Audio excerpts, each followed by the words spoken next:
Hello everybody, this is Kyle Yoo and I'm going to be teaching you about AP chemistry today.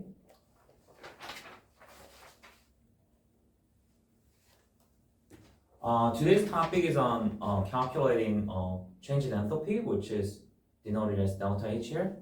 And we're going to be calculating delta H using bond enthalpies. So for AI, you have to calculate delta H using bond enthalpies for complete combustion of propane. So in order to do that, first of all, you have to write a balanced equation first.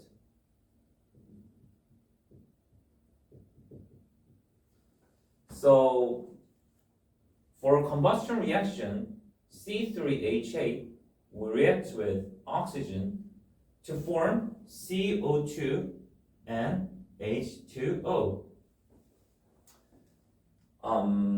But this is not balanced, so in order to balance it, you have to balance C first, so you should put 3 in front of CO2 to balance C's. And then you should balance H's, so you should put 4 in front of H2O to balance H's. And then on the right side there are 10 O's, but on the left side, in order to balance it, you should put 5 in front of O2. So right now this is balanced. Then let's go to step 2. Step 2 would be to draw Lewis structures.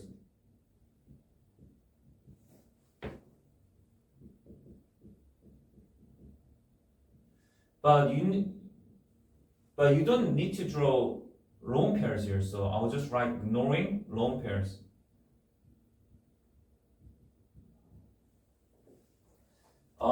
When you're dealing with bond enthalpies, you're only interested in what kind of bonds there are, the types of bonds in the reactants and product side. So you just need to show the types of bonds here. So on the reactant side, we have C3H8, and it has a form of CnH2n plus 2. So this is alkane. Since it has a form of CnH2n plus 2 with n equals 3, when n equals 3, n is 3, so it's C3 and H becomes 8. So it's C3H8 as written here.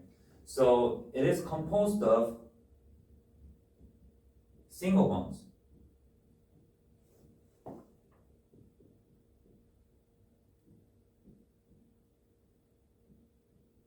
Therefore, let me draw Lewis structures here.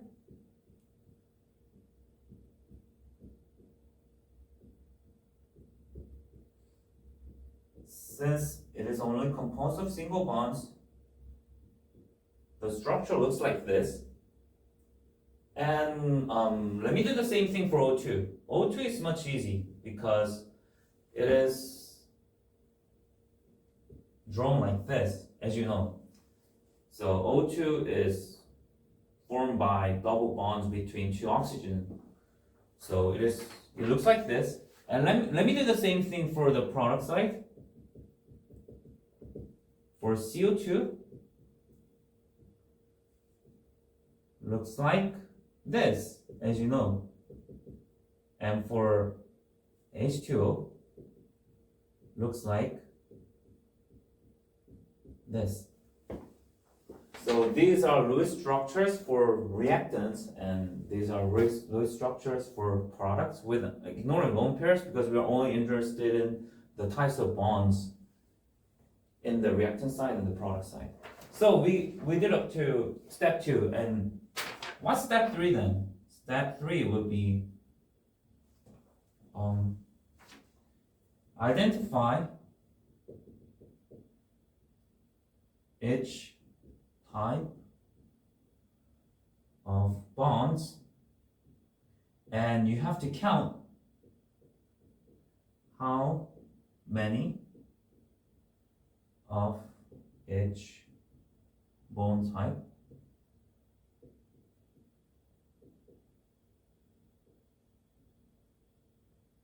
there are 4 reactants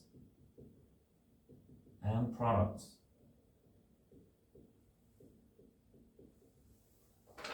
So for its reactants and products, for let's say C3H8O2 and CO2 and H2O, you have to identify its type of bonds and count how many of each bond type there are. So let's do it for reactant side first. Okay, so for C3H8, there is single bond between 2 carbon atoms here.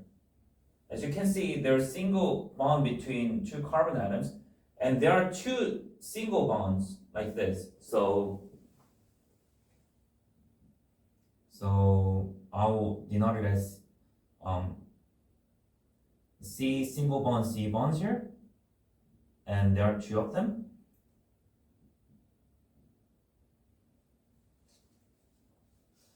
And there is CH single bond. As you can see here, there are CH single bonds, and there are 8 of them in C3H8. So there are 8 CH single bonds. And for O2, there is double bond between two oxygen atoms, but there's only one double bond like this. But as you can see, there are 5 oxygens in the equation. So what you have to do is you have to multiply by 5. So the total number of double bonds between two oxygen atoms, which forms the oxygen molecule, will be 5. And let me do this for the product side. For CO2, for instance, you can notice that there is a double bond between carbon and oxygen atoms. So there is a carbon-oxygen double bonds, and there are 2 of them. So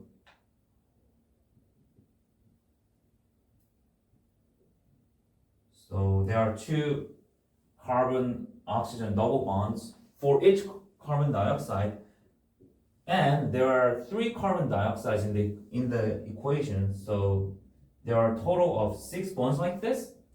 And for H2O,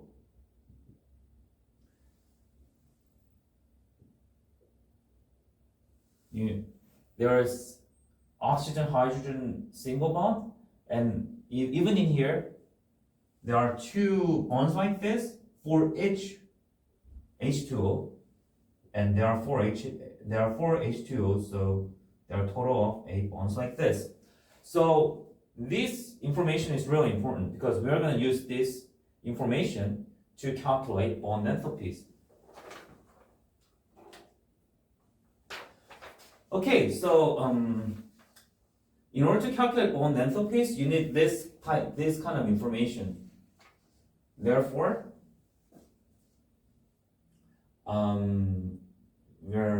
we got to step 4, which is to calculate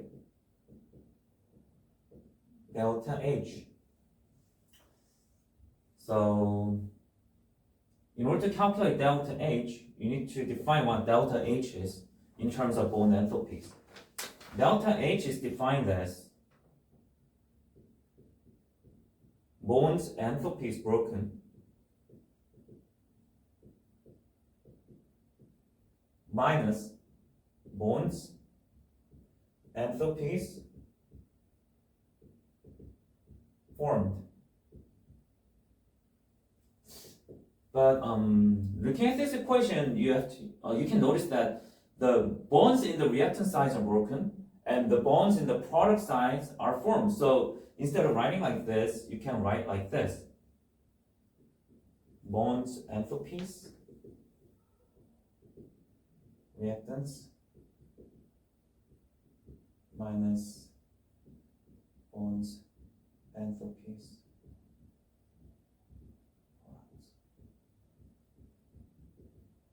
Of course, this represents sigma.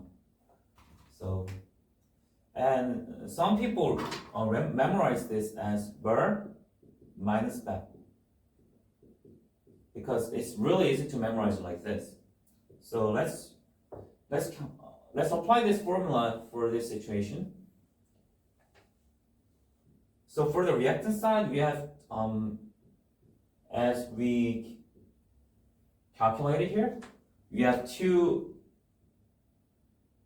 carbon-carbon single bonds plus, and we have total of 8 carbon-hydrogen single bonds plus, and we have 5 oxygen-oxygen double bonds on the reaction side. So this represents bond enthalpies reactants, minus, on the product side, we have 6 carbon oxygen double bonds and also 8 oxygen hydrogen single bonds.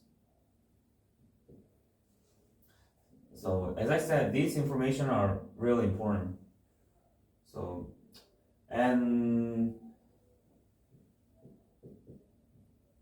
we should use the values in the table to substitute all the values here. So carbon-carbon single bonds is 346 kilojoules per mole plus carbon-hydrogen single bond is 414 kilojoules per mole plus 5. And as you see on the table, oxygen-oxygen double bond is 498 kilojoules per mole. And for the product side, it's written like this.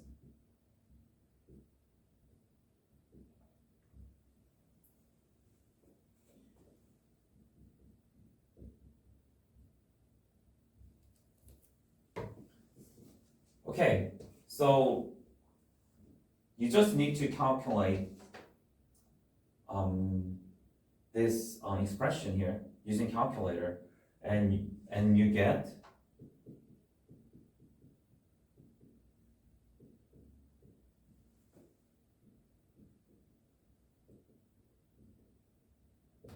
which is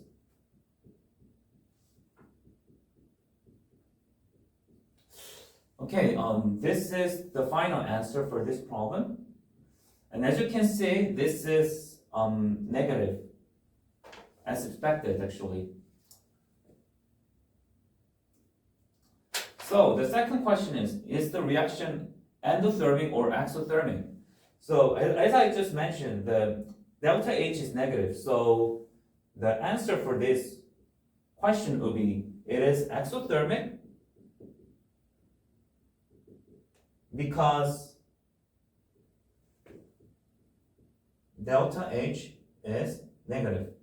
And actually, all combustion reactions